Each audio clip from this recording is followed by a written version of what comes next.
It is 6 o'clock. I'm calling to order the meeting of the Parks, Recreation, Human Services, and Public Safety Council Committee meeting. Here we have committee member Lydia Sefadasan and committee member Paul McDaniel here, and we also have Council President Linda Kochmar, Deputy Mayor Susan Honda, and Council Member Jack Dovey. And so we will go ahead and get started. Is there any public comment? I do not have any. Okay, all right. Yeah, I was expecting some as well, but so, okay. Okay. All right. So, all right then. All right. Let's go on with the committee business then.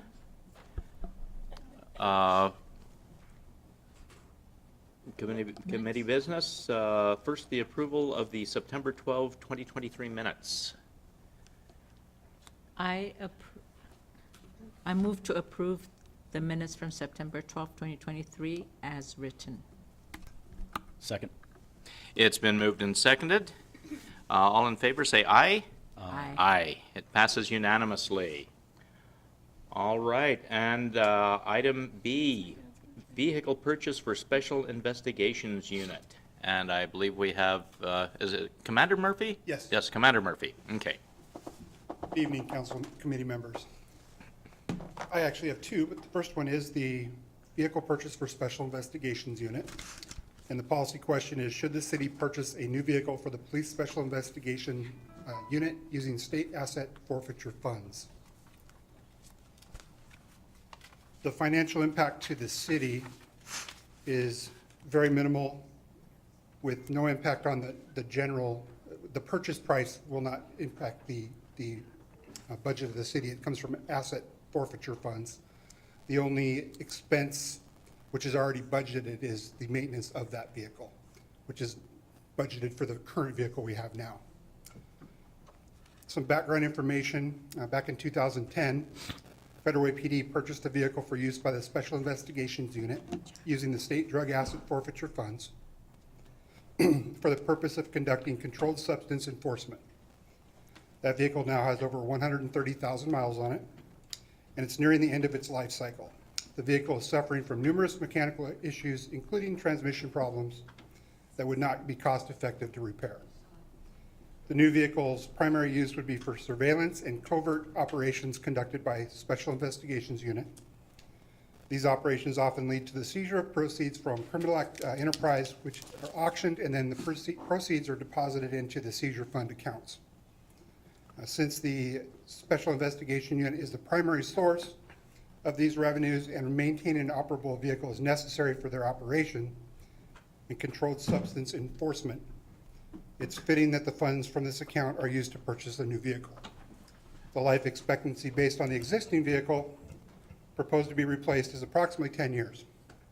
The new vehicle will be purchased from a list of vehicles approved by the state bid at a price of $39,565.12, including tax.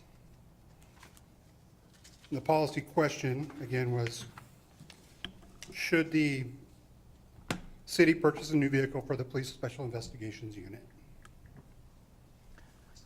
All right. Do we have any questions? Yes, Councilmember McDaniel. Quick question on the vehicle. Is this used for undercover or normal? Undercover. Okay, is that why it's the Mazda CX-50? I was shocked at the Yes. model choice. It's not a traditional police vehicle by any means, What does but it look like? Okay, just that's our purpose. Okay, thank you. All right. And Councilmember Sefadasan? Yeah, so two questions. One is, when you do the purchase order, when you're ready to, do you think the price is going to stay the same, or should we plan for something additional just in case it goes up? It should stay the same if we get the purchase order in prior to the end of the bid, which I believe is the end of the year. It shouldn't fluctuate. So you As do long have as we time. see it, since it's on the state bid, it's a pretty fixed price. Okay. And is this going to be a shared vehicle, or is it for one person? It's for the unit, but primarily it'll be driven by one detective. And the old one gets, what happens to it? They'll probably auction that off We may be able to trade it in. It's kind of worn out, so it doesn't have a lot of value, but we may be able to work something on that. All right, thank you. Right. Any other questions?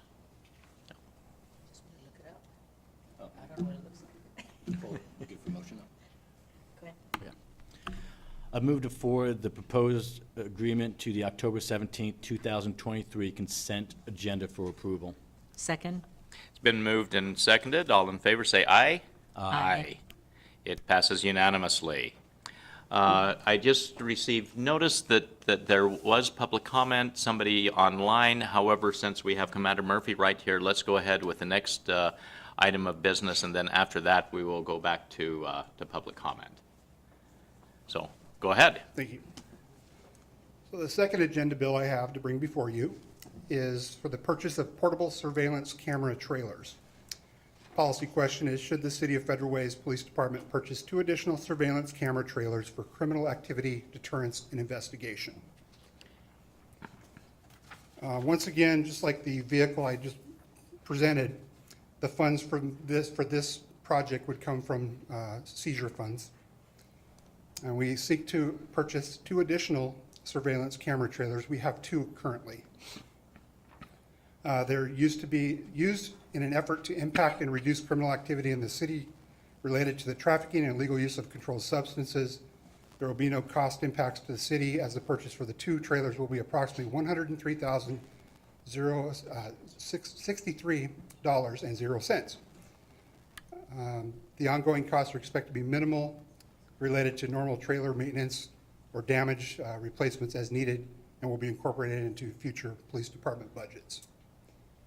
A little background on the trailers themselves.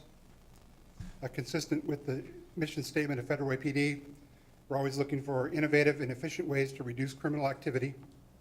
In line with the spirit, FWPD proposes to purchase 2 additional portable surveillance camera trailers. These trailers will be used in partnership with local businesses and property owners to address reduce criminal activity related to controlled substance in various locations throughout the city, including known drug problem areas. The trailers will supplement the effort of our police department and our officers and be integrated into the Safe City video system to document and better identify possible suspects. This type of deployment is similar to other temporary surveillance installations that are occurring now. Our current crime deterrent camera operations have been well received and welcomed by the businesses and organizations in the city.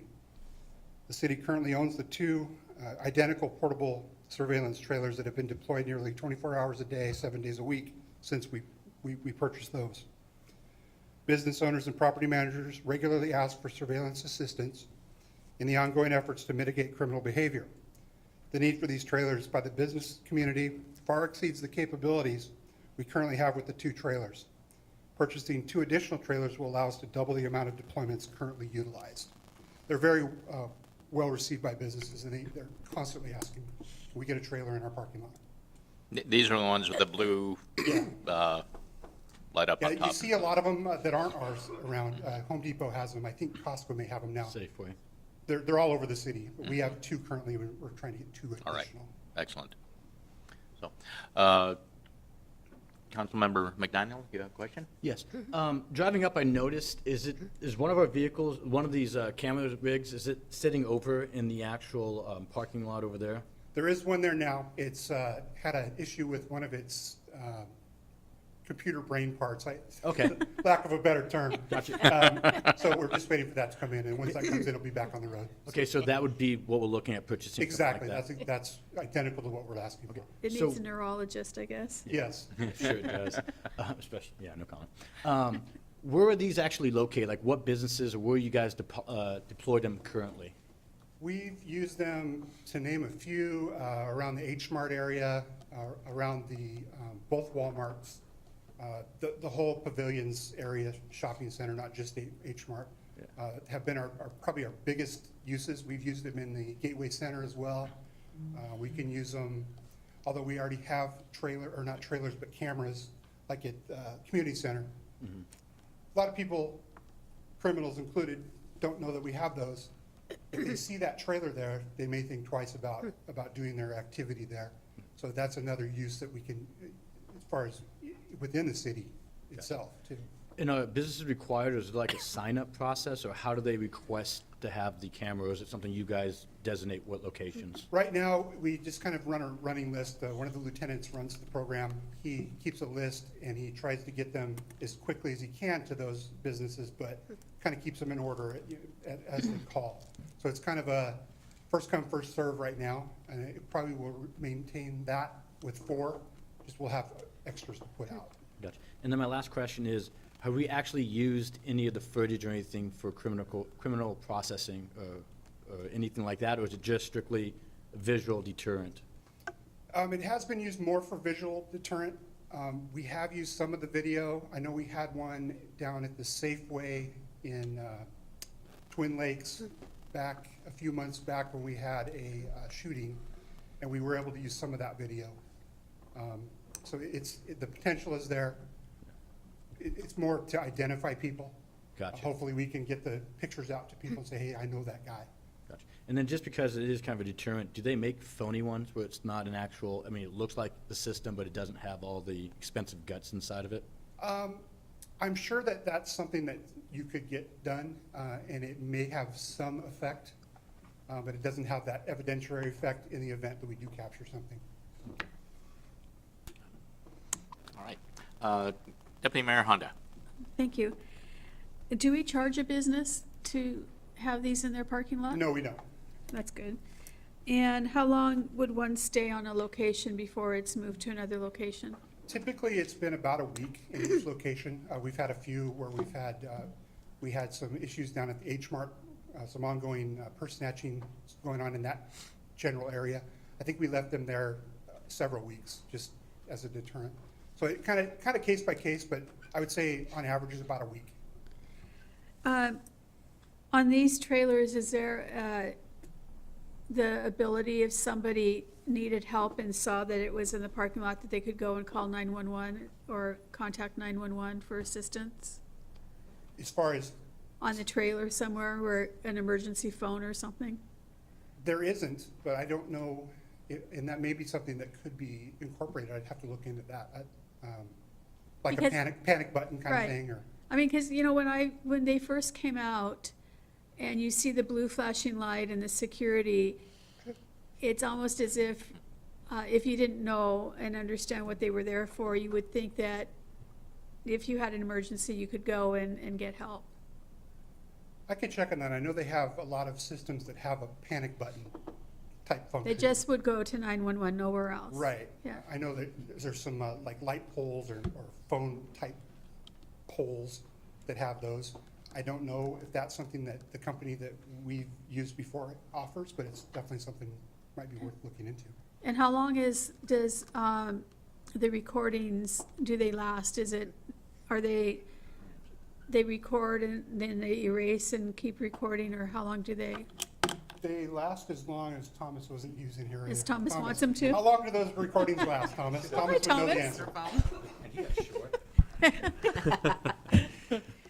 To be honest, I don't have an actual time frame for them. I know Okay. that those recorders that we put in there are either 2 or 4 terabytes in size, and there's only one PTZ camera and then one multi-sensor with 4 sensors. So there's technically 5 cameras on each trailer.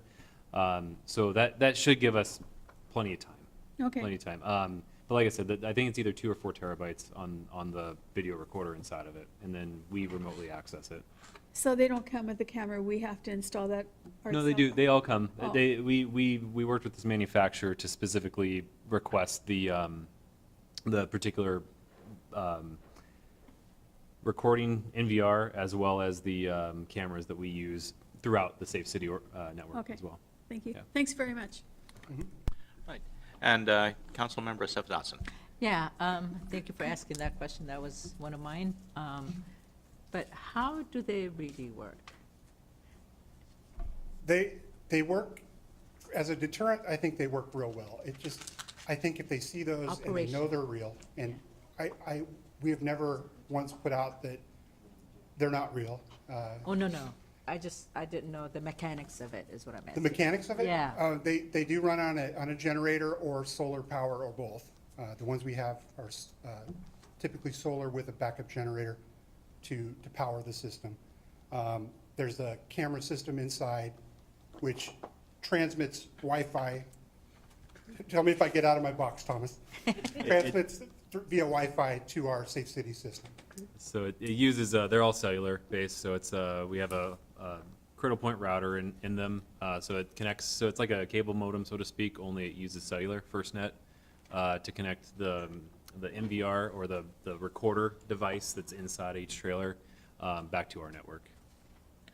So the multiple cameras face in different directions? Yeah, so same thing with pretty much the way that we deploy cameras at our, in a given intersection. We have two typical cameras. We have a pan tilt zoom camera, so it's one little bubble that gets mounted, and then it has a camera that'll be able to pan around, tilt up and down, and then zoom into things. Those are good if there's somebody that's actively watching, right? But if those aren't good when somebody leaves it looking over here and the incident happened over there, right? So that's why what we've done is we've augmented that. So now we have a multi-sensor as well. So it depends on the intersection or the deployment that we do. We either do a 3 or a 4 sensor multi-sensor camera that will look in either 270 or 360 degrees. And then those record in all directions at all times. So we can use those for situational awareness. So you can always rewind the tape, so to speak, and look at what's happening in all those directions. You might not have the zoomed in viewpoint, but at least you'll be able to see, oh yeah, this guy walked from this car, got out of this suburban looking vehicle, and then walked up to the other car, and that's where, so you can kind of see what things are doing. It's good situational awareness is how we've deployed things. Thank you so much. That was my question.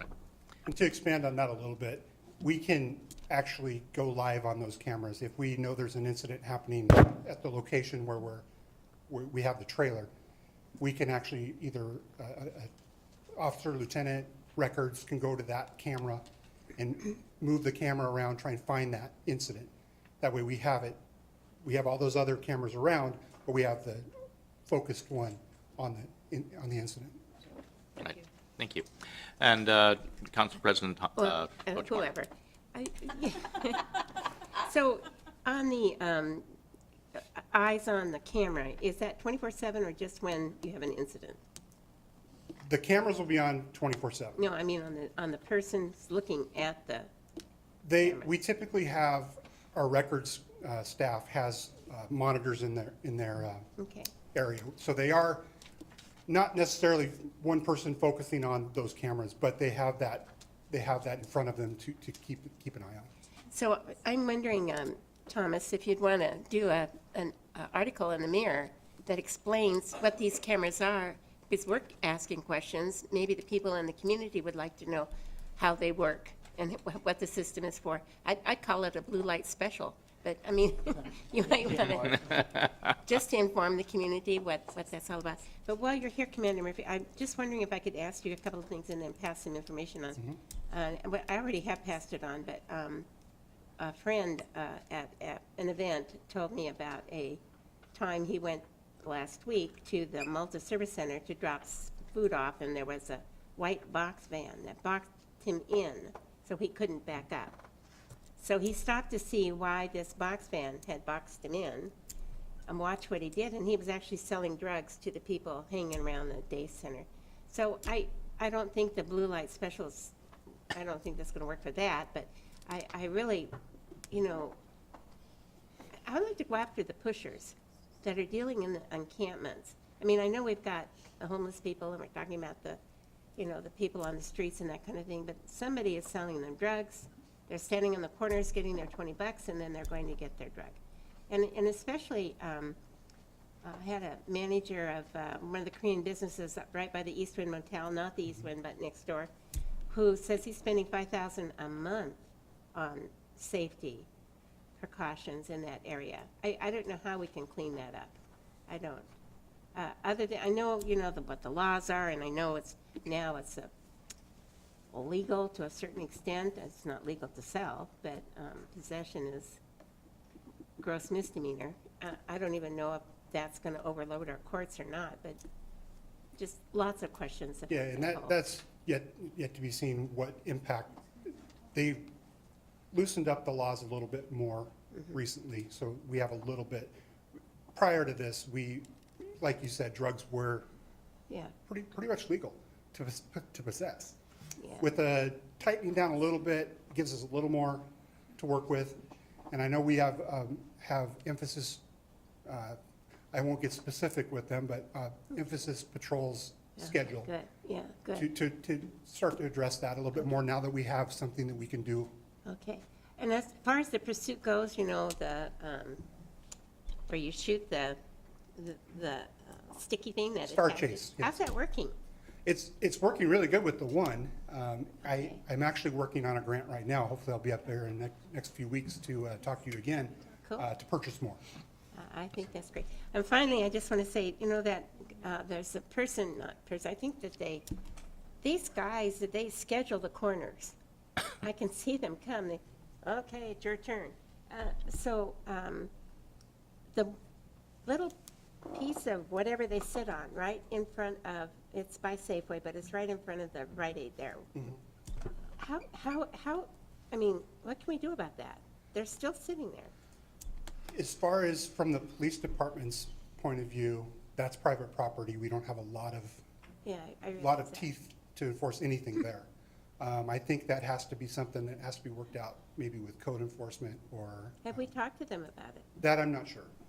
Yeah, maybe we might want to do that. Maybe I'll do that. And then, you know, the Westfield Mall is going to redevelop with 15 new stores. And one of the things that they're talking about with the redevelopment is safety, because they've got a lot of safety issues around Westfield. I would love it if people would say, gee, we should go to the Commons Mall in Federal Way because it's so much safer here. That's my goal. Yeah, and I think with the officers we have in the mall, and if it expands out to, you know, maybe we need to put a couple of additional in the mall as well, just to give that safety feeling. Okay, thank you. All right. Another, Make a motion. just in what was been discussed just now, I mean, one of these camera units, what about the possibility of putting it by the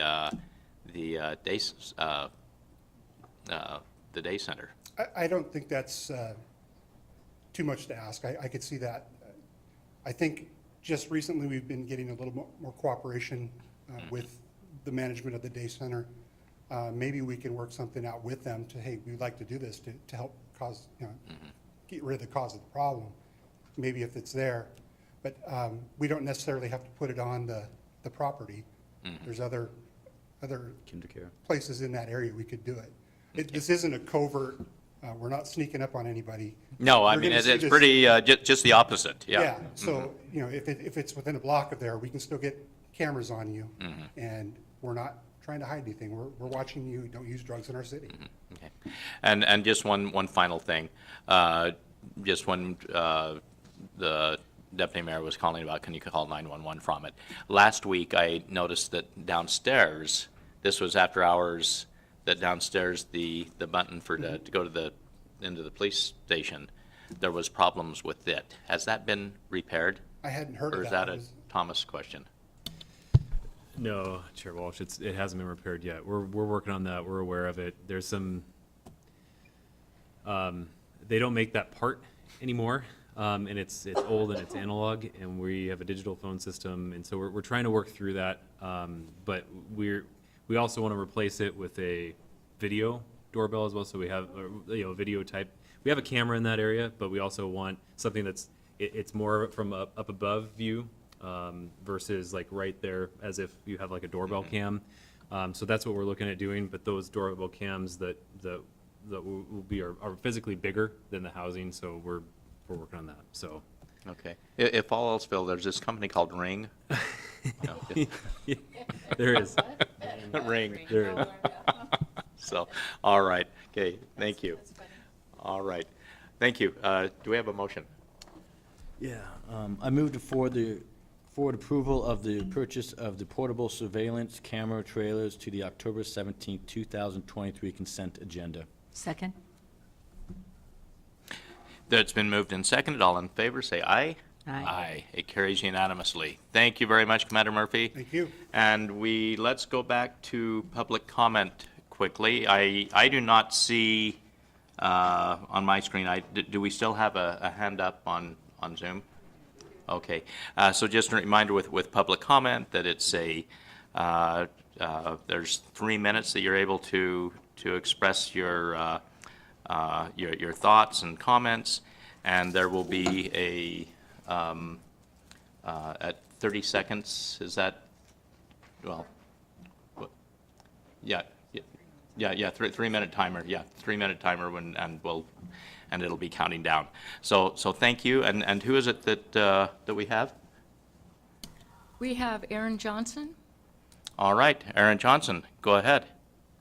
And then now go back over to the clock. Thank you so much, good evening, Deputy Mayor, City Council members, and members of this committee. My name is Aaron Johnson. I'm the Executive Director of BIPOC Apostrophe, and I'm here to represent and talk on behalf of 10 organizations. This is BIPOC Apostrophe. This is Housing Alliance, Low Income of Washington, Multi-Service Center, El Centro de la Raza, Casa Latina, Black Collective, Catholic Community Service, Solid Ground, Pacific Islander Community Association of Washington, and Salvation Army.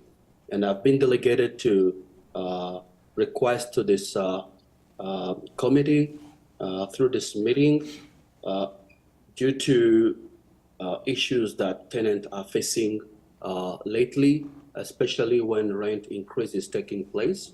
We are requesting that you could help to provide a kind of a notice requirement to landlord at least 6 months so that tenants are prepared for the increase or any action that the landlord may be contemplated, instead of it being sudden and without any notice.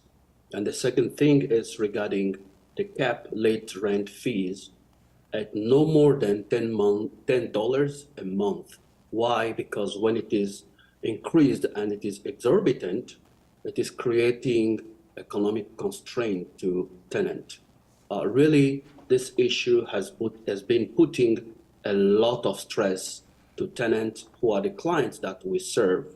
So I'm here to convey this message to you, and I will be glad looking forward onto different meetings to be invited and present more issues that we have at hand. And I believe that on our first meeting, which was a Zoom meeting with the deputies and Honda currently present in this meeting, we expressed all these issues, and she's very well aware of that. But we would like to be invited onto a meeting where we will have a tenant with ourselves so that they also convey on their personal note this message to you for requesting for your support and help as people, as part of your constituent. I would like to thank you so much for this time and the consideration that you have given to this public comment. Thank you so much. All right, thank you very much, Mr. Johnson. Probably the appropriate committee to take this to would be the Land Use and Transportation Committee would be the appropriate committee for this. But thank you very much. And we may have some other public comment here. I don't think there were any pink sheets out at the May I ask, out there. So, why that committee? with land use, I mean, with I what? think so. Okay, from This from is the legal around- point of view, which committee do you think would be most appropriate to address? It's this one. Each of the committees can set their own agendas, kind of whatever topic may come within the scope. It would really depend upon what the actual topic is. If this is something that's more geared towards human services component of this committee, it could be here. If it's more towards landlord-tenant, that could be something that would be underneath the purview of the LUTC as well, Land Use Transportation Committee. But I suppose with that was kind of a high-level overview, so I don't know. Okay. And that kind of be between the chairs to work out, Okay. I think. All right. If you want to send to LUTC, I'm glad to bring it into our committee. Okay, all right, thank you. And I believe that there might be another more public comment, but there was no I don't present. have any sheets. That there were no sheets out there for him to turn in. There is. Oh, is there? Yeah. Oh, I think he was expecting the pink sheet rather than the, so, okay. Okay, in view of that he was looking for a pink sheet, I'd like to go ahead and allow the comment. So if you can introduce yourself and, Yes, my name is Gordon Bach, resident of Federal Way. Since the topic of tenant protection laws is going to be moved to another committee, I think my comments could be moved to that other committee. I will say that I've done quite a bit of research on tenant protection laws. It's been quite an interest of mine because there seems to be more of them happening.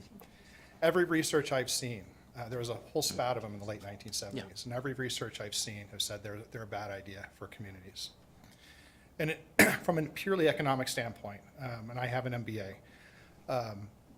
economically, just from an economic studies perspective, they're a bad idea. And I speak this not just from someone with an MBA, but I have been a tenant and I understand for about 10 years, and I understand what it's like to have rental prices increase. Post-divorce, my wife is here. She's lucky she married me because my dog couch, that's all I could afford. But the reason why they're bad is they discourage local community investors. And we see that playing out in real time in Seattle. Since the tenant protection laws in Seattle are passed, there's a 60% drop in new housing applications. Massive. There's an exodus of independent housing providers from Seattle as well. So what happens is those housing becomes consolidated into fewer and fewer hands, large investors that don't stay in the region. We want, our communities need independent small investors. That money they earn stays in the properties, it stays in the community in the form of new businesses, and it uplifts the communities. And all of the research studies that I've seen, and I urge this group that's put together to look at those research studies.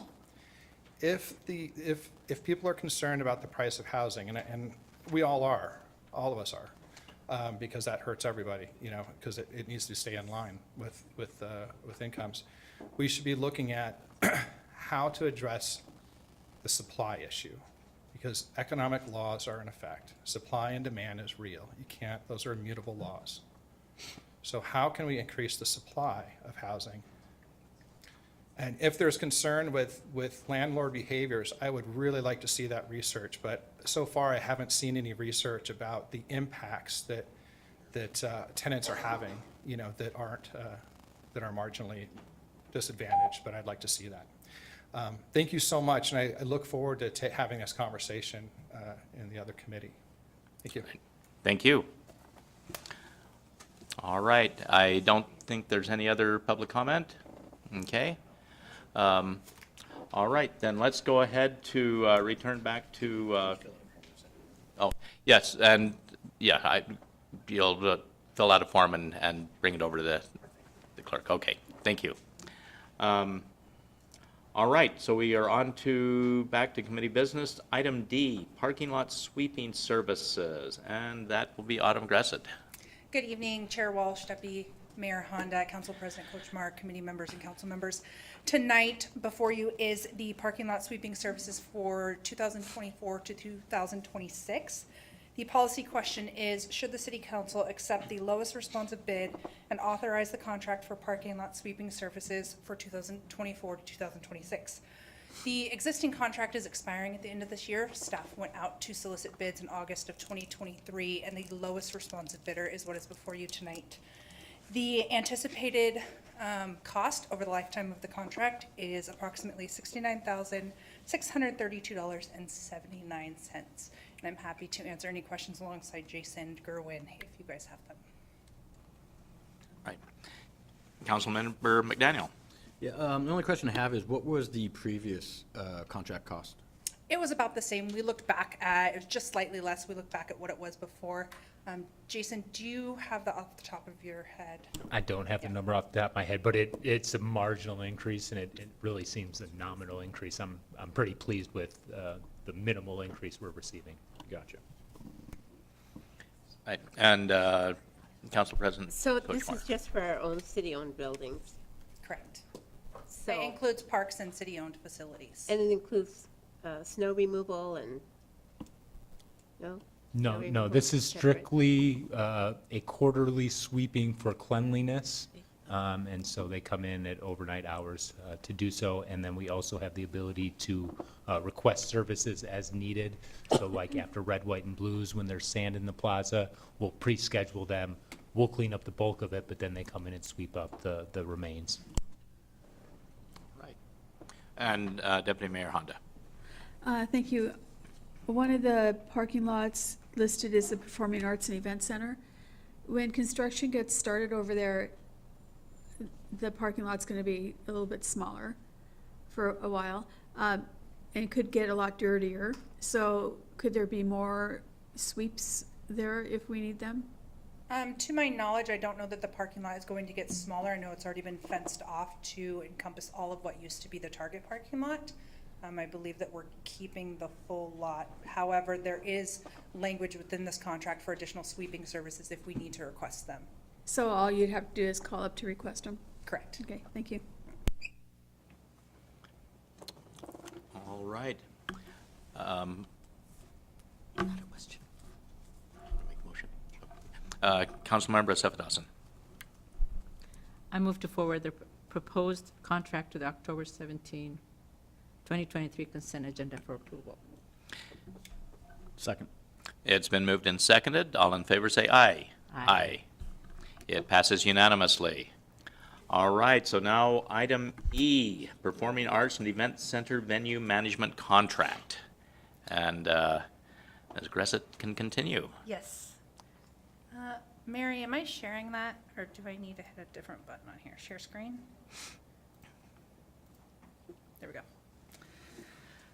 Good evening again, Chair Walsh, Deputy Mayor Honda, Council President Kochmar, committee, and council members. I am Autumn Gressett. I'm the Contract Administrator and Community Relations Liaison for the Parks Department. Before you tonight, I will be presenting for approval the PAC Venue Management Contract Renewal.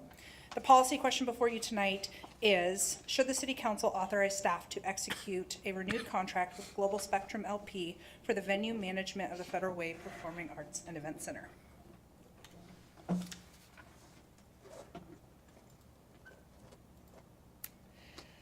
OVG 360 currently manages our Federal Way Performing Arts and Event Center, also known as the PAC, a vibrant cultural hub within the heart of our city. A few facility highlights include the theater, reception, and event spaces, as well as the public art gallery in the main lobby. The jewel of the theater, or the jewel of the PAC, is a theater equipped with cutting-edge technology and 714 seats. And complementing the theater is our range of adaptable reception and event spaces.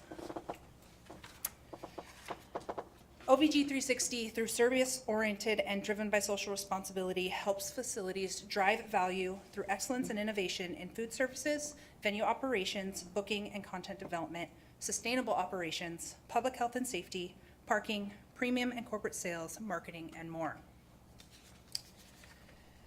OVG's approach to management is unparalleled, maintaining a focus on creating premium content that promises to deliver a unique guest experience is what drives the team. The depth of their resources, industry experience, and relationships are unmatched throughout the industry. The team looks forward to capitalizing on their resources to help the city achieve their goals and obtain unparalleled results throughout the years. The OVG 360 team at the PAC consists of 7 full-time staff and 15 to 35 part-time staff, all listed here, bringing success to the PAC each and every day. Our successful partnership with OVG 360 over the past 5 years has had positive impact on the PAC, including, but not limited to, revenue growth, increased market visibility, positive customer engagement, and more. During this time, OVG 360 has consistently assumed responsibility for significant maintenance and essential capital repairs, despite the contract designating these tasks to the city. The steadfast dedication underscores their unwavering commitment and partnership with the city and the overall success of the PAC.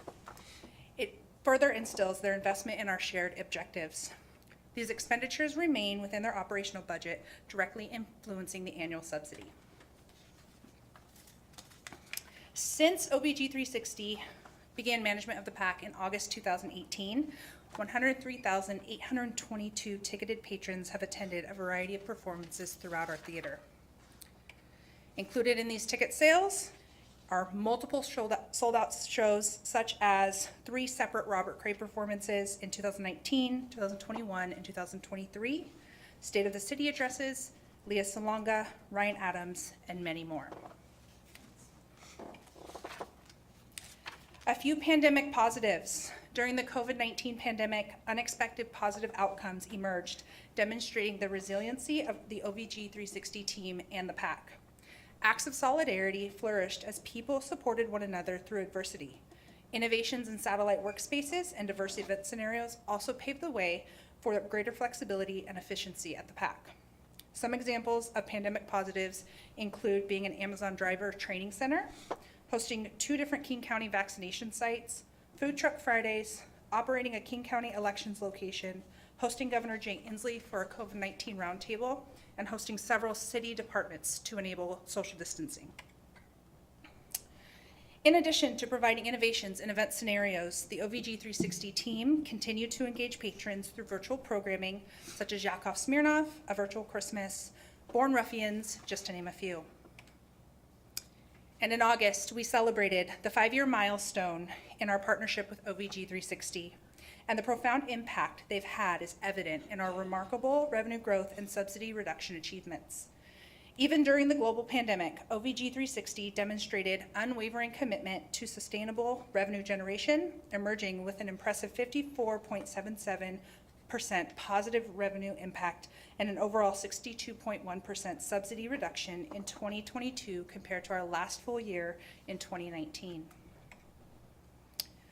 While OVG 360 works diligently to optimize revenue and reduce the need for subsidies, there are several factors that can make it challenging to guarantee specific reductions year over year, such as market volatility, event demand, operating expenses. While they continue to employ various strategies to improve financial performance, such as marketing efforts, cost control measures, and revenue diversification, it would be unrealistic for OVG to be expected to guarantee specific reductions in funding support needs. However, instead, they continue to provide projections and work closely with parks and finance teams to develop a realistic and sustainable financial plan for the Performing Arts and Event Center. A leading factor in success with OVG 360 is the continued open communication, periodic reviews of financial performance, and their deeply established understanding of our specific venue, all of which allow for fluent and frequent adaptability and strategies as needed. This collaborative approach helps to ensure that subsidy reduction goals are continuing to be pursued and accomplished in a reasonable and responsible manner while accounting for the inherent uncertainties in the market. The Federal Way Performing Arts and Events Center sustains revenue from 5 distinct revenue streams: food and beverage, facility fees, event space rental, theater rental, and ticketing. As of July 31st of this year, OVG has demonstrated notable performance metrics as shown here, attaining 68% of their ticketing goals, 60% of theater rental, 88% for event space rental, and an impressive 94% for facility fees. Additionally, their adept management has already exceeded food and beverage revenue targets by a commendable 28% for the year. These figures underscore the proficient revenue management and operational excellence of OVG 360. Displayed on the screen before you is a table of actual revenues through July 31st, 2023. It shows the approved budget, anticipated revenue for the remainder of the year, and this is all calculated based upon existing bookings. These figures collectively indicate a projected 30% increase in revenue for the fiscal year 2023 when compared to the results of the preceding year, 2022. As we engaged in contract renewal discussions, we carefully incorporated valuable feedback from the council, particularly the desire for enhanced oversight, while remaining steadfast in the commitment to achieving revenue growth and reducing the overall general subsidy. Implementing new, precise, and comprehensive performance metrics will ensure continued transparency and accountability for OVG 360. These performance metrics, as outlined in the contract that you have in your packet tonight, include revenue generation metrics set forth as an ambitious yet attainable goal, mandating OVG 360 to foster consistent growth in each segment by a targeted annual rate of 2.5%. Additionally, attendance metrics outline an incremental growth strategy, stipulating that OVG is tasked with achieving a 5% increase in attendance during the first year, followed by a 2.5% annual growth rate for the remainder of the partnership. In addition to attendance growth, usage days metrics outlines a 2.5% annual growth rate annually for the duration of the term. And free community event performance metrics entails OVG 360's responsibility to secure local business sponsorships for a minimum of 5 annual events through 2024, 2025, and 2026. This commitment calls for incremental growth, with an additional event required each subsequent year, reinforcing the dedication to fostering community engagement and free events over the course of their term. Types of event performance metrics mandates them to deliver a comprehensive array of events, including a minimum of 4 weddings, 50 banquets or meetings, 10 nonprofit gatherings, and at least 6 arts for youth events annually. While this does not encompass total theater events, those are taken into account with ticket revenue goals. The diverse portfolio underscores our commitment to hosting a wide spectrum of events throughout the facility. As we move towards the highly anticipated renewal of our partnership with OVG 360, we are excited to unveil an array of proposed transformative terms. This renewal will extend our partnership, introducing a lengthened term of 10 years that bolsters our shared commitment of success through 2033. Notably, OVG 360 is making a substantial capital investment of $200,000, solidifying their dedication to the PAC's growth and excellence with the city. Furthermore, our collaboration will flourish under revised performance metrics previously noted, and together we are poised for a dynamic future of enhanced success. At this time, I would like to introduce a couple of guests tonight prior to opening the floor for discussion.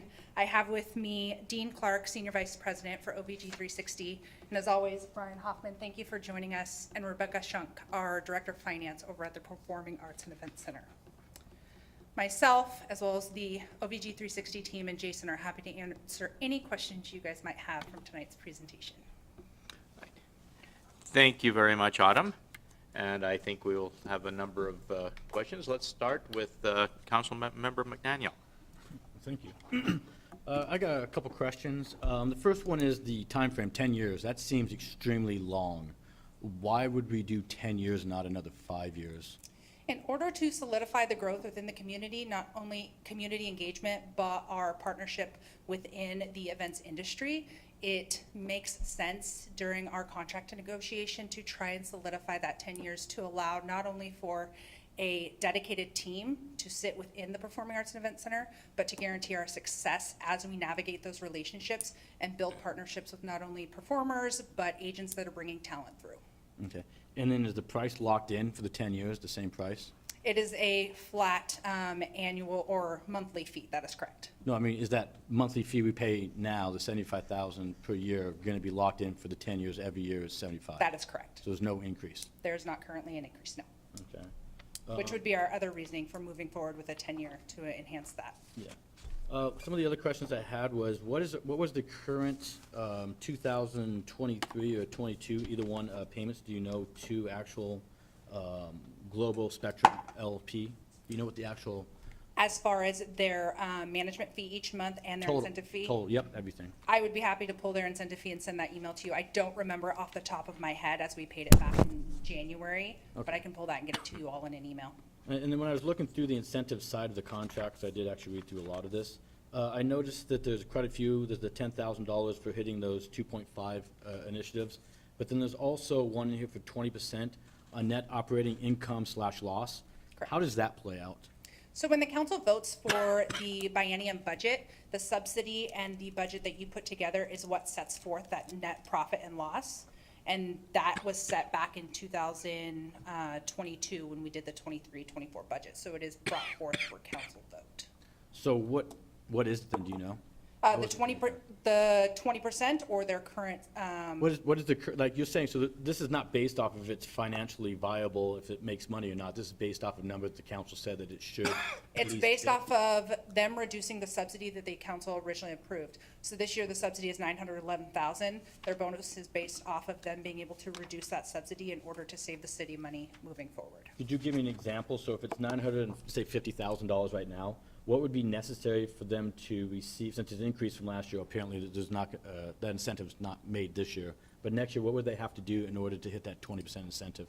So the subsidy was increased during the 23-24 budget cycle, the biennium, and that was primarily because we were coming out of COVID. So you will see a year-over-year increase in subsidy, and that was because during COVID, with all of the financial reductions, it was struck into as much as it could possibly be just to keep the building open and functioning.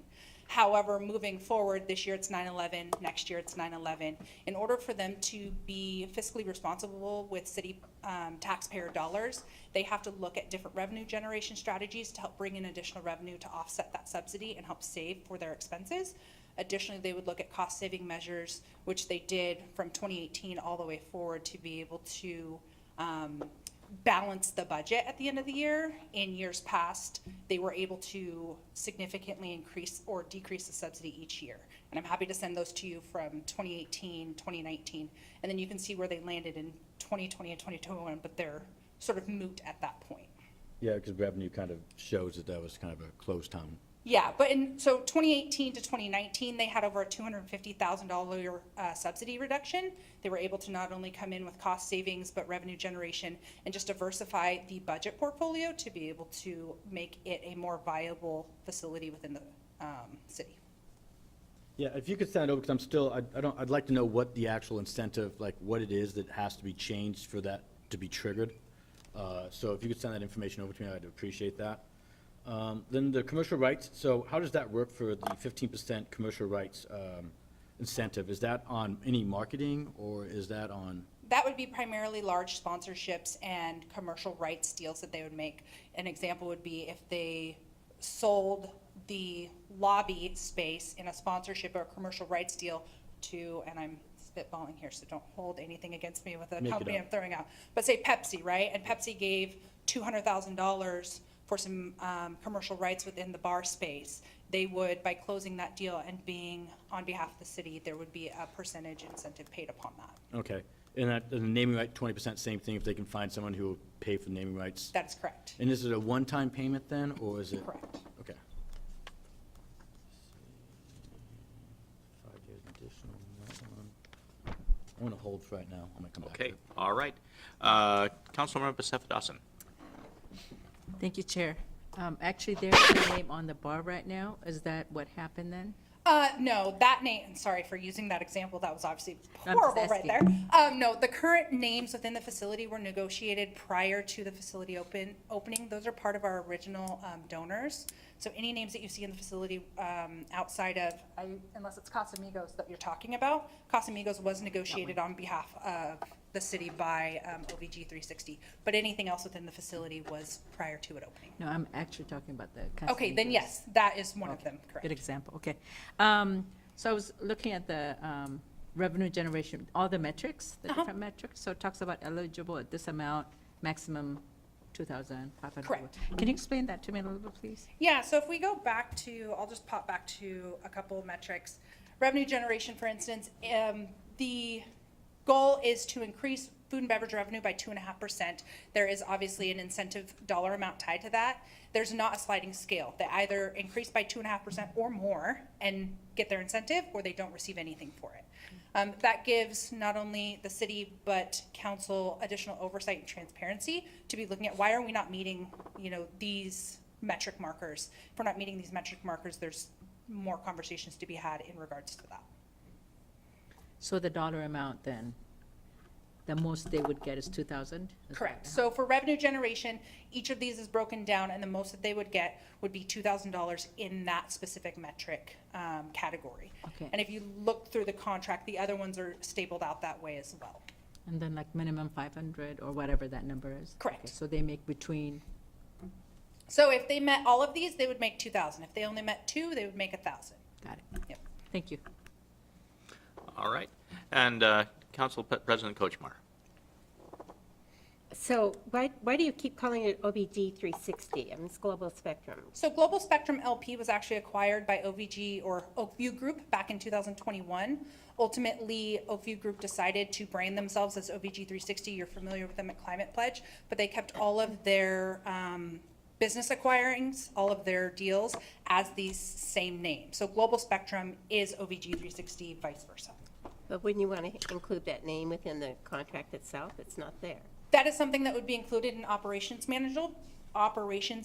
Global Spectrum could decide to brand themselves differently at a future time. Oakview could do the same thing. We are contracted with Global Spectrum LP, and we work together on an annual basis to determine what that branding looks like. I'll just leave that up to law. So I'm not comfortable with a 10-year contract. I have no idea why we'd enter into a 10-year not with you or anybody. So I have a problem with that, but I'm trying to understand why. Well, one thing I need is to have a review of expenditures and revenues with the PAC, and I think that needs to come from Steve Groom. And I don't know if that comes through your committee or through FedErac. Thank you. But so you're saying, this doesn't make any sense to me whatsoever. So you're saying we pay you $75,000 cost to the city for the PAC venue management. It will be $75,000 annually. However, you will donate back $200,000 for a 10-year contract. That doesn't make sense. That doesn't even pencil out for me. So I need to understand the revenue and expenditures. I'm not getting it, but I would consider a 2-year contract. We had a 5-year contract, but until I get those figures in my mind, I've got a problem. Is it from my end of the deal here? Right. Thank you. And Councilmember Dovey. Yeah, a couple questions. I'll ask, this is one I had a question on. Inflation runs what, depend who you talk to, 6%, 8%, and we're only asking for 2.5%, so we're actually expecting to lose money? I mean, these guys have done a great job. I appreciate what's going on at the PAC, but if I ran my business and said I only want to increase by 2.5% annually, I'd have some real problems. And to me, this is like not even a challenge. When you look at 2.5% annually in consideration with how much they've grown, their budget this year was $102,000, and they're exceeding that. And so by pushing them to 2.5% annually, even over the lifetime of a 10-year term, $2,500, it's peanuts. we're not seeing a 6% increase in food costs year over year. So there would be no. No labor cost increases? Sometimes there are, but when we penciled out the 2.5%, it was an aggressive way to continue a sustainable revenue growth in the PAC. One of the things to keep in mind is that is across catering and concessions. It's not strictly a restaurant. If it was a restaurant, there would be cause to ask for a steeper percentage increase, but something that we took into consideration is that as you ask for food and beverage revenue increases or other metric increases, that means you also need to have usage days available. And the simple fact of the matter is sometimes, like through October, December, April, February, all of their days are already used. So how do we push that envelope for them? And this is where we found the pinch point. So the other question I have is, the subsidy, what's $900,000 a year? Currently, yes. What if it goes to $500,000? We just can't afford to do it anymore. That is something that, as you guys go through the budget, has to be discussed. But ultimately, regardless of who is running the Performing Arts and Event Center, there are actual costs. No, I So, understand. yeah. I understand that. It's a Yeah. business and it's a social service and it's not a revenue-making place and we subsidize it. But, you know, let's say that this council has to make some really tough decisions. I'm hoping we never have to, but if we had to cut the subsidy from $900,000 to 500,000, what happens? Well, the subsidy is currently 900. We have a Right. budget cycle next year that will determine where they're at revenue-wise based off of them exceeding revenue this year and being able to push that on through further years. So it'd be a deeper discussion during a budget cycle next year to see where they're at and what kind of subsidy we're looking at. I mean, that's one of their metrics, is to reduce that subsidy, and that's part of their incentive, is to not have it be 911 for every single year. And lastly, I agree, I've never entered into a 10-year agreement. To me, that seems like way too long. There's too many unknowns. So I think that probably has to be looked at, unless I don't think I could vote for a 10-year agreement on anything, regardless of the PAC or, Jason and Fields, or, cleaning the city hall. I mean, 10 years is a lifetime in city time frame. I don't know of any 10-year contracts we have anywhere we voted on in the time I've been here. That just seems, A little bit of insight is that the industry standard right now is looking out at 10-year contracts for venue management. I've been in previous venues even 10, 15 years ago that were doing 10 and 25-year contracts in order to guarantee a stable staff and in order to guarantee a stable revenue generation growth. Anytime you transition an entire venue management team, and I've personally been a part of that, coming into a venue and having to transition, there's about an 18 to 24-month stagnant yeah, phase. I understand it's a Yeah. big cost. It's not something you want to do, but I don't know. I'd have to see a lot more information. 10 years just seems excessive to me. Right. Thank you. And Deputy Mayor Honda. Thank you. So I have a few questions also. It looks like that there are more events than theater rentals. Is that correct? That is not correct. Brian, do you want to weigh in on that? Events to theater rentals are about 50/50 right now. Yeah, I mean, off the top Looking of at my the head. revenue. Yeah, again, it varies month to month, year to year. To give an exact, I don't know. But right now, we're kind of almost like a 50-50 split between the two. Is With it- theater event days and events, as well as the event space. Is it possible to hold two events here at the same time, something in the theater and something outside Today, we're holding 3. at the same time? Yeah, we had an Arts for Youth program this morning. While that was happening, we loaded in the King County Public Health in the event space, and we right now have the Federal Way Symphony rehearsal going on in the theater. So today, we have 3 events going on in the facility. And to answer your question, yes, we have held concurrent events in both spaces simultaneously. In the contract, it talks about free events. So it says a host free community event paid for by local sponsorships acquired by the manager. Each event is worth $400 with a maximum benefit of $2,000. Can you explain that a little bit more so I understand what that is? It's an effort to push an incentive and a metric to be able to open the space on a more free use type basis for community members. That could look like a free movie, that could look like a lot of different things, but it is pushing OVG 360 to engage more deeply into our community and with our business partners. They were able to do that with Mama Stortini's and a few other ones. Mama Stortini's helped pay for a free movie back in 2019. And so it's enhancing that leverage and pushing the scope of what our facility can do and making sure that we're not missing that opportunity with our local sponsors. So it could be, let's say, a community talent show, but it would need a sponsor to actually pay for it because it's not free.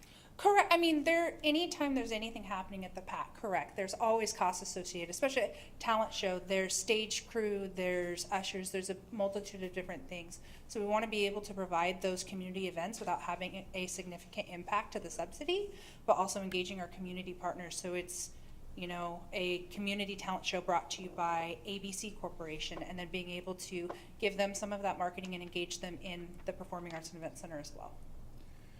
One of the things that I've had people talk to me about is parking lot safety.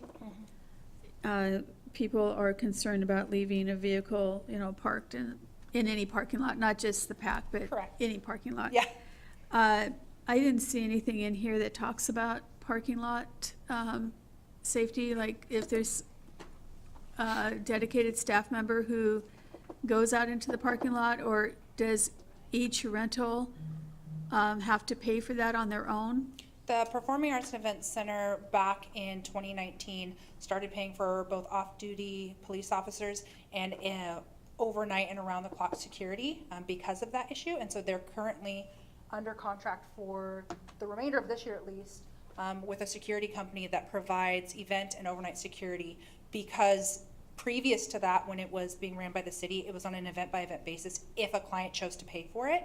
OVG 360 decided that it was imperative in order for patron safety and for the overall facility that's something that they engaged in. So for every event that, let's say the chamber lunches, there's someone that's watching the parking lot at all times? It's a general security, correct. But they're not an officer, and so anything that would happen in the lot would still require a call to Federal Way Police and then a response from Federal Way Police in order to take care of that potential incident. So they don't have a uniform, they don't say security on them, they say security, but the reality is the security doesn't always deter vandals within the parking lots. And that's not just the Performing Arts and Correct. Event Center. So they are doing the best that they can to try and deter and to put presence there. But as we found, even with presence there have been situations that they've had to call on Federal Way Police. Okay. And then, so when this facility was built, we were expecting to be making a profit years and years ago. And COVID happened, but we expected to make a profit before COVID happened, from what we were, what we were told when we were going through the process of building this. Do you expect that this facility one day will make a profit? In the performers that were part of the Blue Ribbon panel, one of the big key links in there is private donations and Right. sponsorships to the tune of, at a 10-year mark, almost $800,000, which is a significant ask of the community and the surrounding areas. It's typically not something that a for-profit type venue management company goes out and solicits, but we do have a foundation and have been having deeper discussions as we move forward now that we're post-COVID, post-pandemic, that is a deeply rooted area that we need to expand in order to not only reduce the subsidy, but help continue and thrive our partnership with the venue management company and the community and re-engage that. The reality is that these type of venues across the country rarely, in layman's terms, turn a profit because they're a community asset. They are an economic driver within our community, within our hotels, our restaurants, those types of things. So to say that it would go no subsidy, no additional need, I don't think that is in the foreseeable future for the Performing Arts and Events Center. Okay, we just need to know what realistically, as a council, Absolutely. what to expect with Absolutely. the facility, because, it's beautiful, I think it's great for the community, but we need to know, as we're looking in the future, we have a lot of expenses coming up that we haven't had before, and, what are we looking at, and what can we realistically expect from this? This type of facility, from a municipally owned perspective, and as we've researched through Dallas and Denver and New York City and even up in Everett, always has a subsidy from its ownership team. What the extent of that is varies depending on what market you're in. Some, they've chosen to subsidize it at a higher rate because they see the investment there. Some have chosen to subsidize it at a very low rate, but they also have deep nonprofits that are bringing in close to $1 million a year to help offset that, and this just becomes sort of the bonus. So it's definitely, I think there are diversified ways for us to look at that moving forward, from both a partnership with OVG and then how our foundation ties into that moving forward. And then my last question is, when we engaged with this company, it was because we needed someone to manage the theater. Excuse me. The city had been managing it. Excuse me. And that didn't work out. And so, and I believe that it's better to have an outside organization manage it than having someone in the city manage it. But we didn't go out for an RFP. We were told that this was the organization that was going to do it. We needed someone to do it, and they had, a good track record as far as we could tell. But now that we're coming up for a renewal of the contract, I'm curious as to why we didn't go out for a request for proposals to see who else is out there, if there's anyone else out there and I don't know if there's anyone else out there that does this as well as these guys do. Just so we're doing our due diligence in making the best use of the facility and the money that we put into it. I can't speak to what was done in 2018 because I was not in the position that I am now. However, one of the things looking forward and trying to be fiscally responsible, not only with taxpayer dollars, but to be responsible to the facility and how our community members are engaged with it, as I mentioned, is anytime there's a turnover in management companies. Now, obviously, there's times in many facilities that has been the case, right? There's poor management, there's something that needs to drastically change. Revenue goals are not being met, incentives are not being met. However, that wasn't the case here. Every metric that was set forth in 2018 has been met or exceeded, as well as revenue generation has pushed. As we looked across all of the markets, there is a significant, closer to 24-month, deep, stagnant drop, and sometimes even increase in expenses as you bring on a new company, because there are relocation costs, there's transition costs between moving out one venue management company and moving another in. And then the way the community engages with that new team, they don't know them, right? They have to re-engage and relearn an entire process. And when we looked how that would affect our community, our revenue numbers, our ticketing numbers over the lifetime of the Performing Arts and Event Center, or even over the next 10 years, that seemed like a much higher risk than continuing with a venue management company that has proven themselves to hit the metric markers that we're asking for, and to continue to be engaged with council in conversations about how we can adapt and change and do better on an annual basis as community members come to you and want new things or see changes that they would like to see. So I just want to make sure you understand. I'm not saying that they haven't done a good job. Yeah, no, but that was the reasoning behind why, when we looked at, okay, the cost and the overall impact of transitioning versus maintaining a significant asset and continuing to reduce our subsidy and growth in a positive projection, that's where we came to that impasse. So if we say we don't want a 10-year contract, because I'm worried about a 10-year contract, will they still want to run them, be the managers? It's something that we'll have to discuss, and if that's a question that we need to discuss prior to next week's meeting, then we can do that. Okay, thank you. Councilmember McDaniel.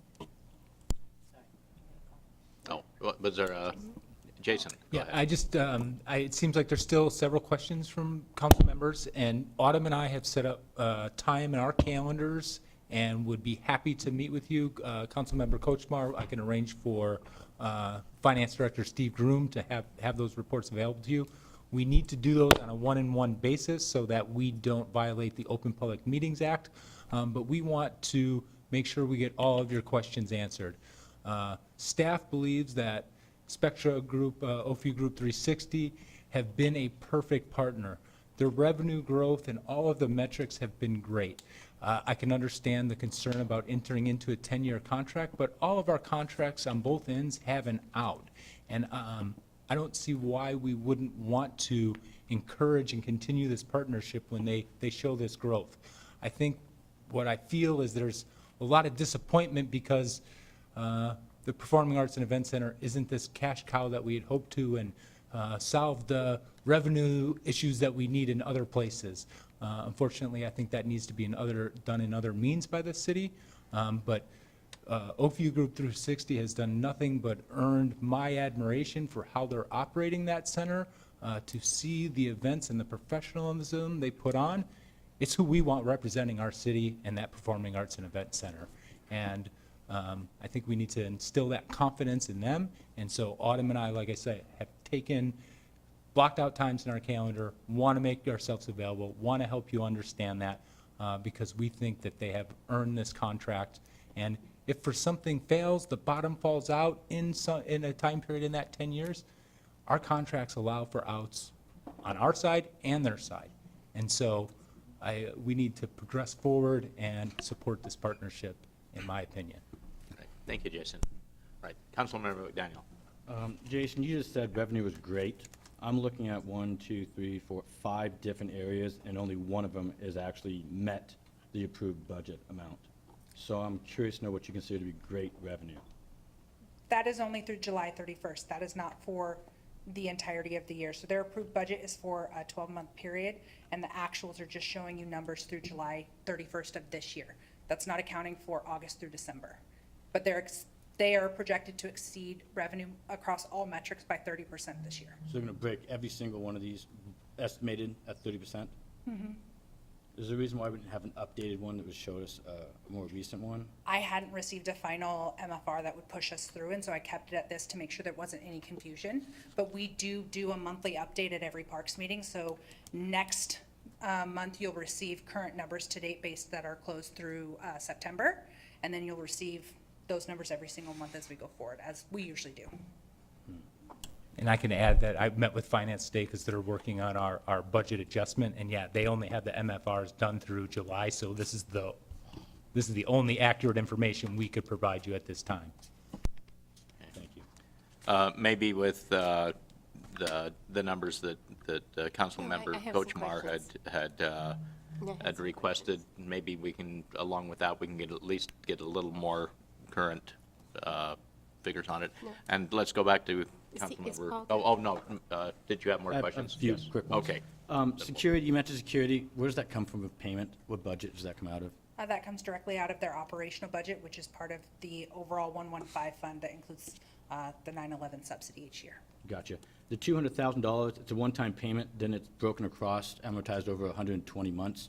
So how does that go for spending? We can spend it all, You but can then if spend we it break all- contract, we have to pay back the percentage? Yeah, you could spend all $200,000 in the first 6 months if that's what we mutually agreed upon. The only thing is if we decided to out the contract prior to the 10-year term, then the city would be on the hook for the remainder of whatever's amortized across those years. Okay. The 2.5%, whether inflation or not, that's based off of the end of the year numbers? Correct. But it does not matter if they if they break the 30%, then they have to increase. If it's under the estimated amount, it doesn't matter, it's still based off what the end of the year It's numbers are, right? 2.5% based off the end of the year numbers, taking into account if there was any market volatility within that time.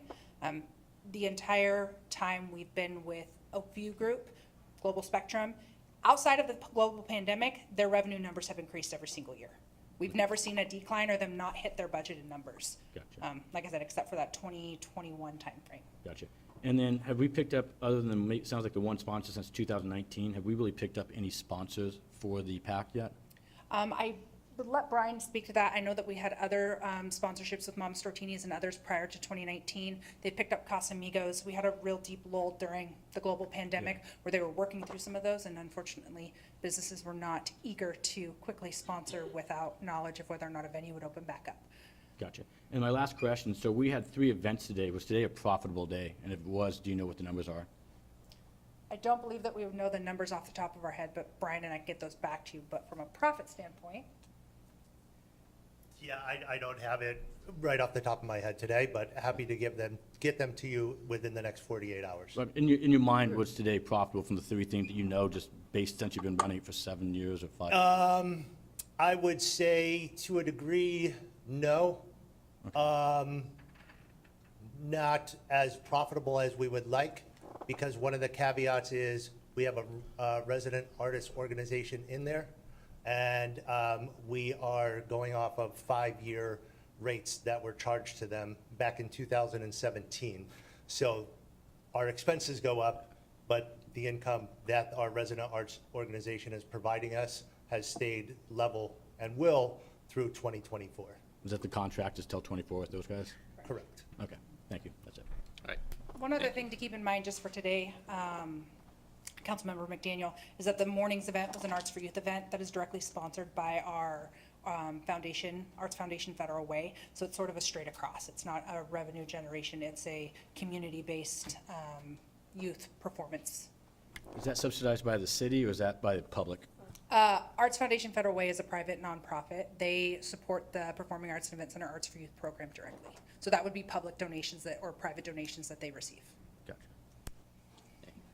All right, Council President Kochmar. Did you want to talk? Okay. I'll Councilmember jump in Dovey, first. go ahead. I just have a couple qualifying questions. When I look at this chart that's up right now, you have actuals and you have approved budget and then projected.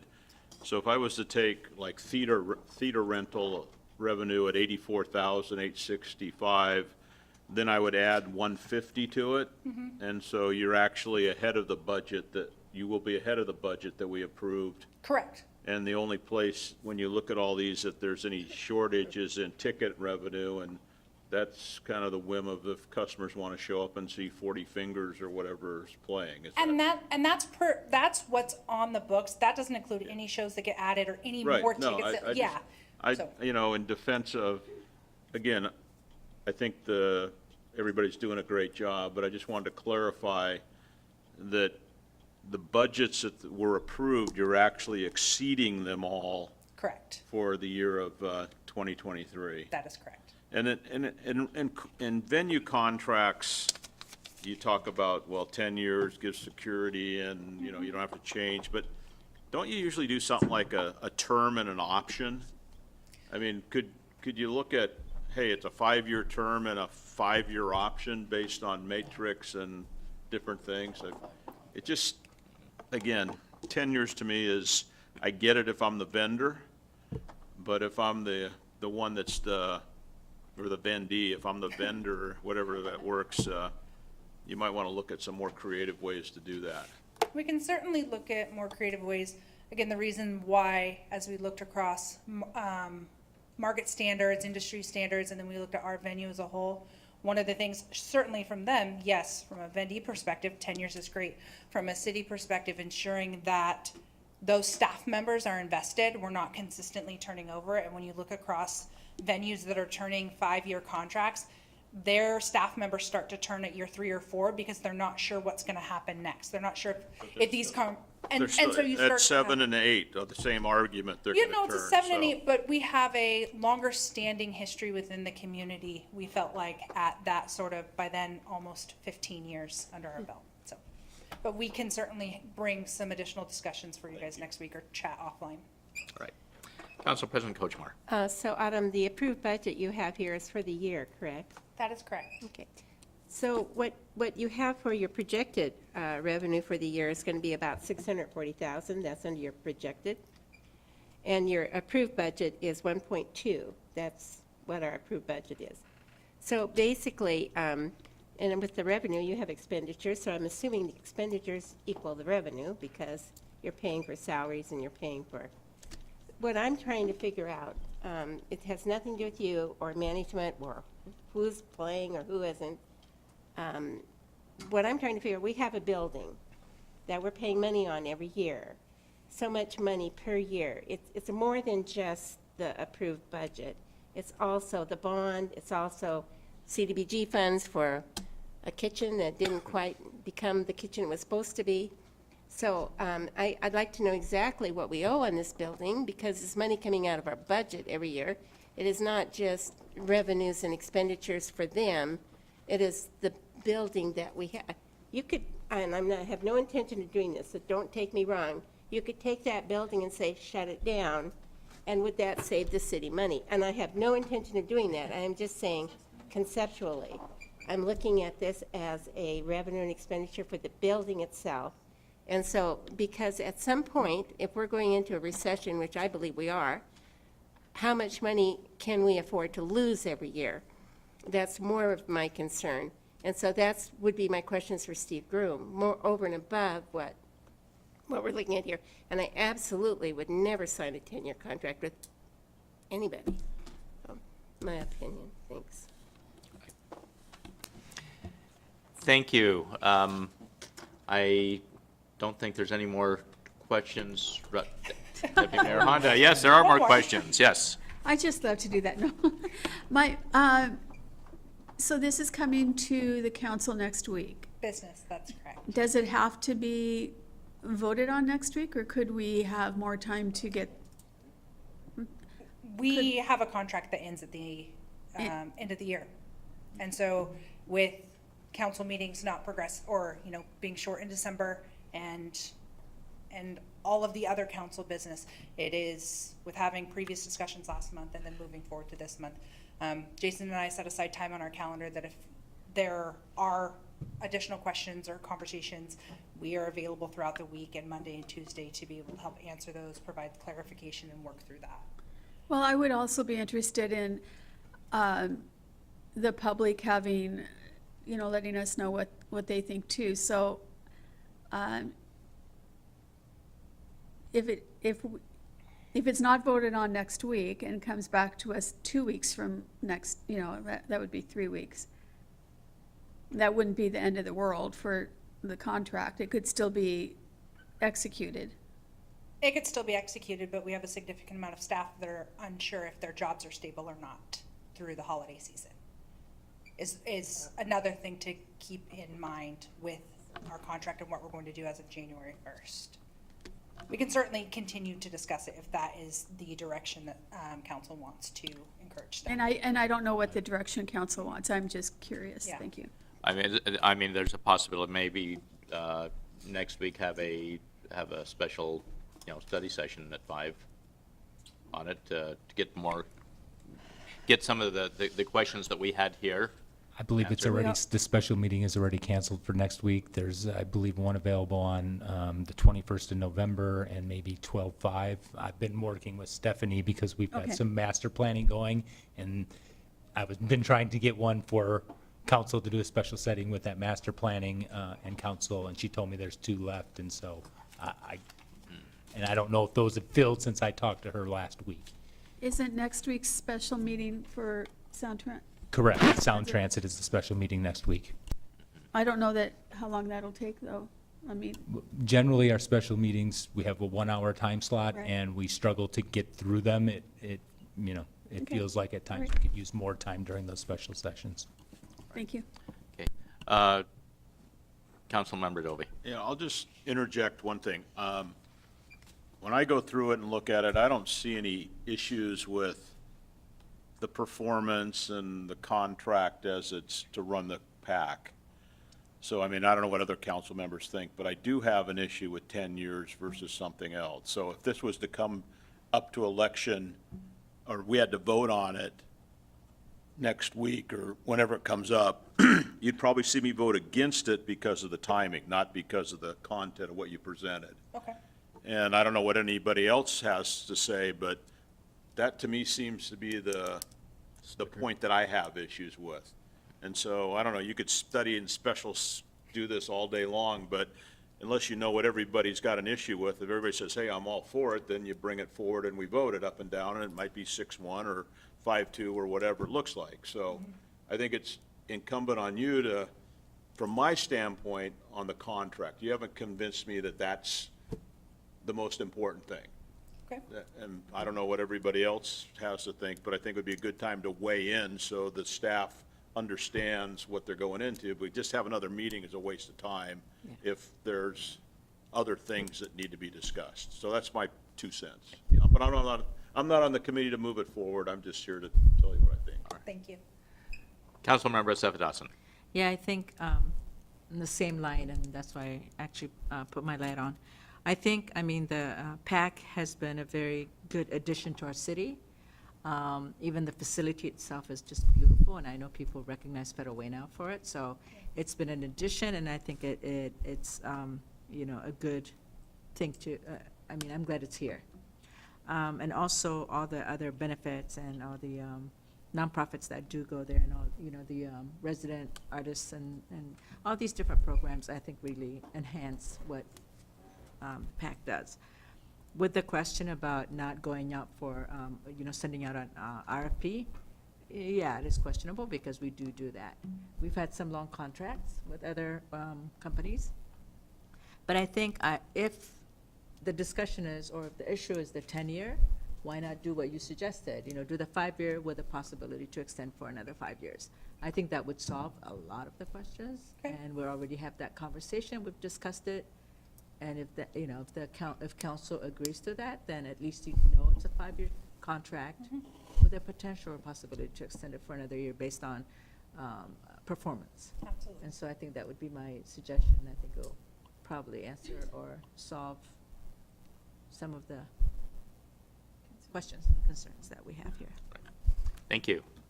And Councilmember Last McDaniel. Consent agreement with those guys. You make it 5 of the 5 contingency, you guys got a chance in my mind with most of us up here. There's a lot of questions, but that's, I think, the big sticker for us. And then Jason, I owe you an apology. Sorry about that.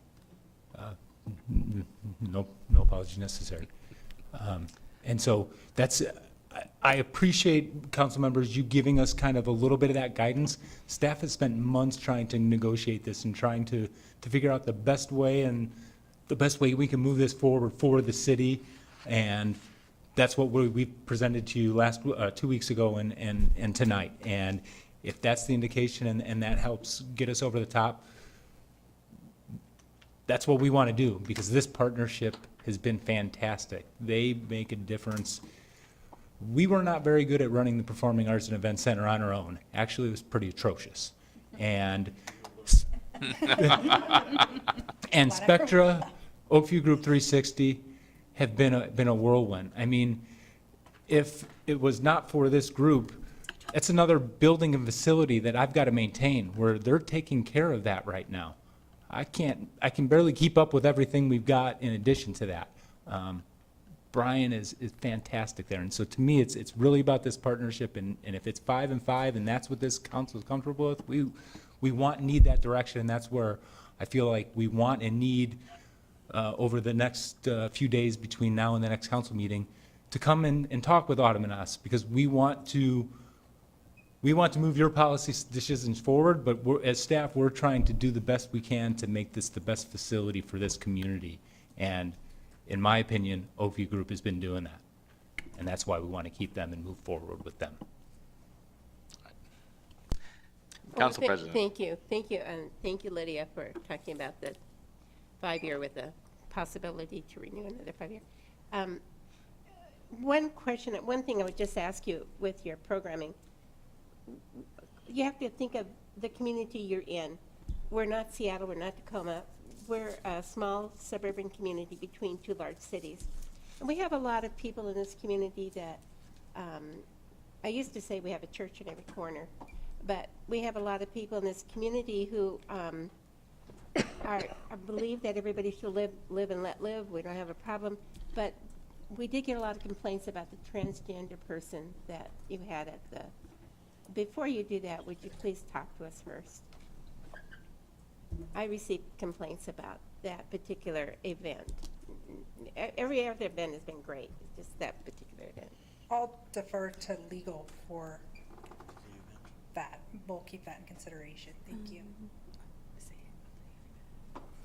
Sorry, did we want to talk about that right now, or we can talk about that Oh. another time? Making a comment. I Okay, mean, thank you. If we want to have it, fine, just talk to us about it, because, so we're prepared. I mean, we were kind of flat-footed. Deputy Mayor Honda. So I have a vision. I mean, we all have a vision, but, you know, we have a beautiful performing arts center. We have Dumas Bay, the theater there, which the city really took a leap of faith when they built that. And my daughter danced a lot there, so I spent years in that theater. It's beautiful, but at this point, I would think that we should be updating it soon. The school district has 2 new high schools that have beautiful new theaters. And my vision is that arts brings money, can bring money into the city. And if, you know, we could get something really, really big, some big arts thing where we could use all of those 4 theaters and have people going from one to another for some huge art event that, you know, could really put Federal Way on the map. And I'd love to see us using, working with the school district, because if someone can't sell 716 seats, maybe they can sell 400 seats at one of the high school theaters, which are absolutely beautiful, and which we should be using more if we could. And I don't know that the school district is even interested in partnering with us as a city on that, but one day I would like to see us do that. So that's my dream. But thank you. Thank you. Right. Yeah, thank you. I did want to respond to your comment. I don't think, first of all, I don't think it's our place to go there, because tomorrow I'm going to comment about something I don't like, and so on and so forth, and that would be considered discrimination. So I just want to be mindful of that. And whatever performance we have here, people who don't want to see it or who don't agree with it don't have to go.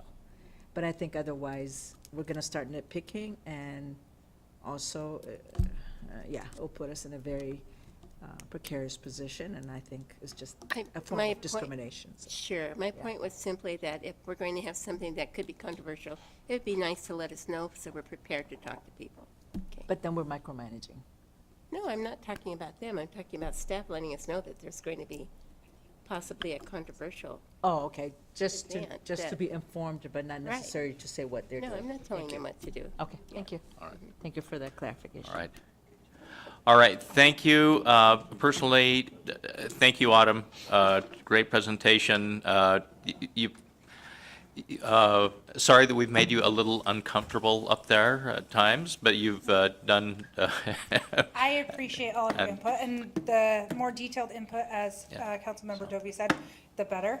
That helps guide Yeah. staff into where your thought processes are, and allows us to come back with more informed conversation, so that way we can help push your policies forward and make great decisions moving forward, not just have more conversation, so. Okay, and I want to thank Brian and the Oakview Group for the great job that they do.